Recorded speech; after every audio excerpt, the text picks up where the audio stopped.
Assalamualaikum warahmatullahi wabarakatuh. Salam sejahtera untuk kita semua. Om Swastiastu, Namo Buddhaya. Selamat pagi semuanya. Kami dari kelompok 3 Pendidikan Komunitas Asia akan membahas mengenai Asia Timur. Negara-negara yang ada di kawasan Asia Timur yaitu Hong Kong, Cina, Jepang, Korea Utara, Korea Selatan, Taiwan, Mongolia, dan Makau. Asia Timur merupakan wilayah Timur Asia yang didefinisikan dalam istilah geografis dan etnokultural. Wilayah Asia Timur terdiri dari beberapa negara, yaitu Tiongkok, Hong Kong, Makau, Jepang, Mongolia, Korea Utara, Korea Selatan, dan Taiwan. Orang Asia Timur terdiri dari sekitar 1,7 miliar orang, membentuk sekitar 38% dari populasi di benua Asia dan 22% dari populasi global. Wilayah ini merupakan rumah bagi kota-kota besar yaitu Beijing, Hong Kong, Seoul, Shanghai, Taipei, dan Tokyo. Meskipun wilayah pesisir dan tepi sungai di wilayah tersebut merupakan salah satu tempat yang paling padat penduduknya di dunia.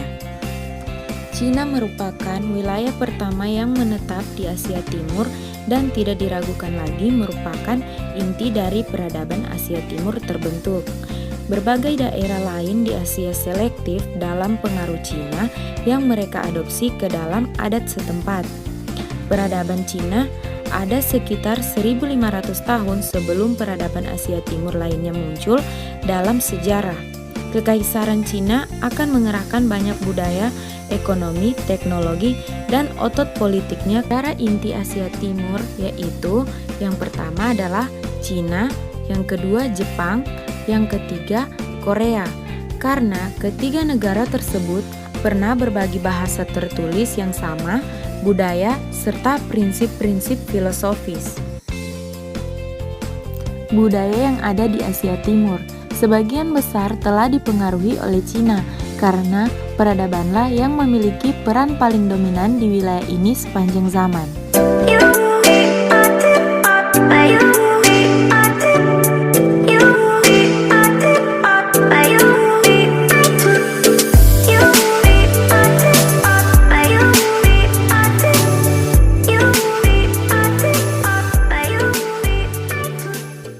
Tiongkok memiliki bendera berwarna merah dengan 5 bintang kuning di atas sudut kiri atas.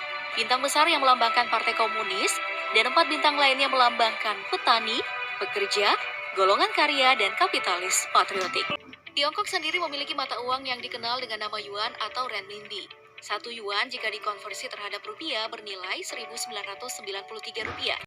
Sedangkan Tiongkok memiliki banyak bahasa resmi, tapi yang paling banyak digunakan adalah bahasa Mandarin.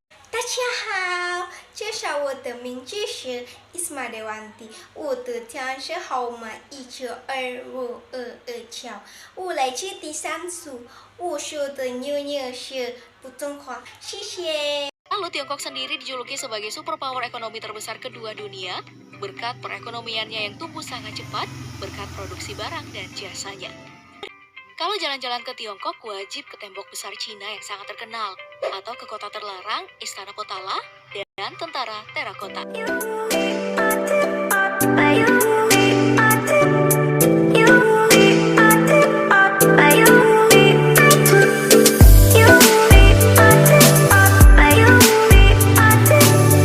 Hong Kong memiliki bendera berwarna merah dengan bunga kupu-kupu berkelopak. Setiap kelopak terdapat bintang berwarna merah yang melambangkan Tiongkok selaku tanah air dari Hong Kong. Bahasa resmi Hong Kong yaitu Inggris, Mandarin, dan Kanton. Dan yang terakhir adalah dolar Hong Kong yang merupakan mata uang Hong Kong. 1 dolar Hong Kong setara dengan 1.792. Sementara di Hong Kongnya terdapat Temple Street Night Market, Disneyland, Ripples Bay and Beaches, Lan Kwai Fong, dan Ocean Park.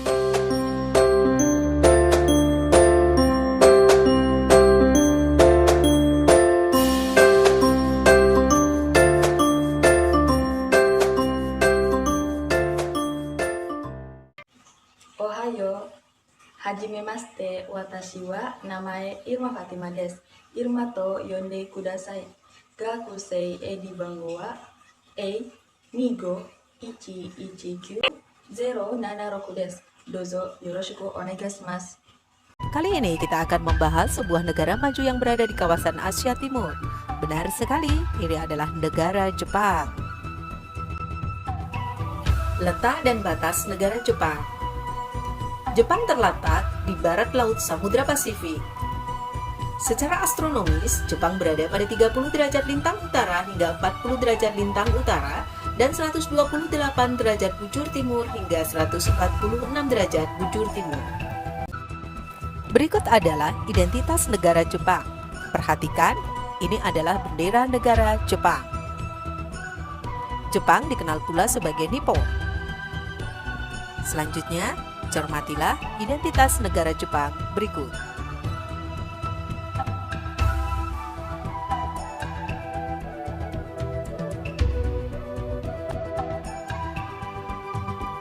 Jepang merupakan negara beriklim sedang dengan 4 musim, yaitu musim semi, musim panas, musim gugur, dan musim dingin. Jepang merupakan sebuah negara dengan wilayah daratan yang sempit. Hanya 30% dari seluruh luas wilayahnya yang merupakan daratan. Meskipun demikian, 70% dari wilayah daratannya merupakan pegunungan. Berikut adalah kondisi geologis negara Jepang. Simak dan cermatilah.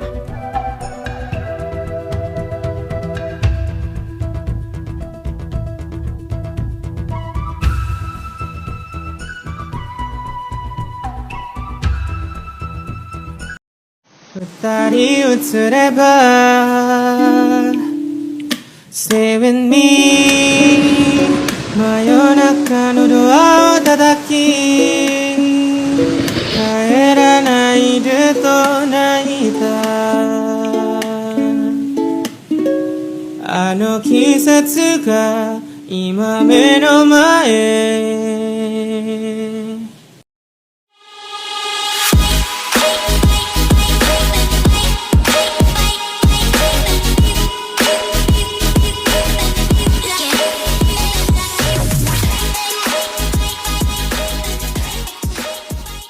Bendera Taiwan pada dasarnya adalah bendera Cina era pemerintahan Kuomintang. Mengingat sejarahnya, Taiwan merupakan hasil perpecahan dengan Tiongkok setelah Partai Kuomintang kalah dari Partai Komunis yang menguasai daratan. Warna merah sendiri melambangkan darah para pejuang nasionalis yang telah memerdekakan Cina. Warna biru melambangkan nasionalisme dan kebebasan, sedangkan putih melambangkan demokrasi. Selanjutnya mata uang Taiwan yaitu dolar baru Taiwan yang senilai Rp463 per dolarnya. Sementara orang Taiwan menggunakan bahasa Formosa sebagai bahasa sehari-hari. Terus kalau kamu lanjut ke Taiwan nih, mesti berkunjung ke Menara Taipei 101, salah satu bangunan tertinggi di dunia. Ada juga kuil Xingtian, kuil Longshan, kuil Guandu, Taipei Grand Mosque, dan Taman Nasional Yang Mingsa.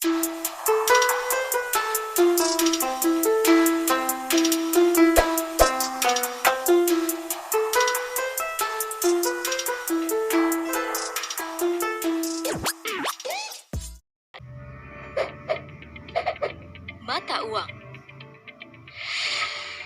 Pataka Makau merupakan sebutan dari mata uang Makau. Dan jika dikonversi ke rupiah, satu pataka Makau itu senilai Rp1.745. Kemudian Makau memiliki bahasa resmi Portugal, Tiongkok, dan Mandarin. Kalau kamu jalan-jalan ke Makau, pasti nggak kalah cantik deh. Karena ada The Ruins of St. Paul, Makau Tower, Taipei Village, Makau Museum of Art, dan Senado Square. Makau adalah Cina. Baik Hong Kong, Taiwan, dan Makau mengenal negara Cina atau yang resmi bernama Republik Rakyat Tiongkok atau RRT sebagai mainland atau tanah daratan. Diketahui ketiga negara tersebut berada dalam satu wilayah atau mainland Tiongkok. Termasuk Makau, negara satu ini memiliki status yang sama dengan Hong Kong karena dahulu seperti yang sudah diulas sebelumnya merupakan wilayah koloni Portugis yang dikembalikan ke RRT dengan sistem satu negara dua sistem. By the way, kalian tahu apa itu satu negara dua sistem? Simak baik-baik ya. Jadi satu negara dua sistem merupakan kebijakan politik yang digagas Deng Xiaoping, pemimpin tertinggi RRT generasi kedua setelah Mao Zedong, yang berkuasa sejak kurun 1970-an hingga awal 1990-an demi tercapainya persatuan dan reunifikasi Cina di bawah naungan RRT. Satu negara yang dimaksud adalah RRT dengan pemerintahan berpusat di Beijing.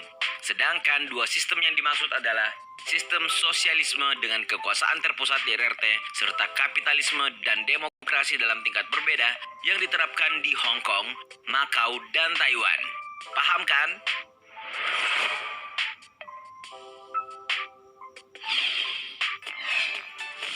Pusat judi terbesar dunia. Mungkin kalian sudah tahu ya kalau Macau merupakan pusat judi legal terbesar di dunia. Bahkan nih kabarnya mengalahkan Winstar World Casino milik Amerika. Tak asal muncul begitu saja, penjajahan yang pernah dilakukan Portugis selama lebih dari 400 tahun meninggalkan banyak pengaruh. Ya, Portugis melihat kebiasaan bangsa yang mendiami selatan Tiongkok adalah berjudi yang belakangan diketahui menjadi kebiasaan dalam budaya rakyat saat itu. Atas dasar itulah, seperti yang dikutip GeoTimes, Portugis mengembangkan kebiasaan berjudi dengan membangun banyak sistem perekonomian sejak tahun 1847 yang disahkan sesuai peraturan perundang-undangan dan hukum.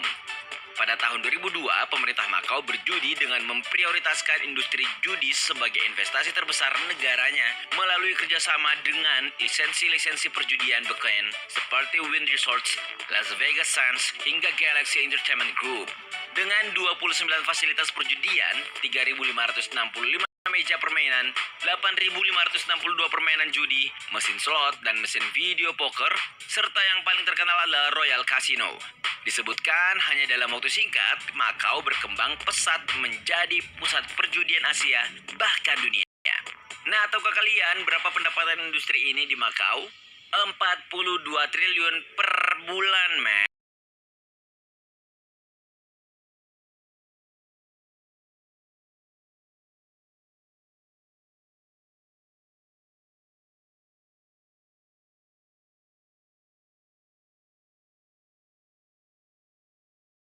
Seno, Mini Nirik Octaviana Rustam Gidik, Bi Horo Bulgeng Kun, Bayar Lala.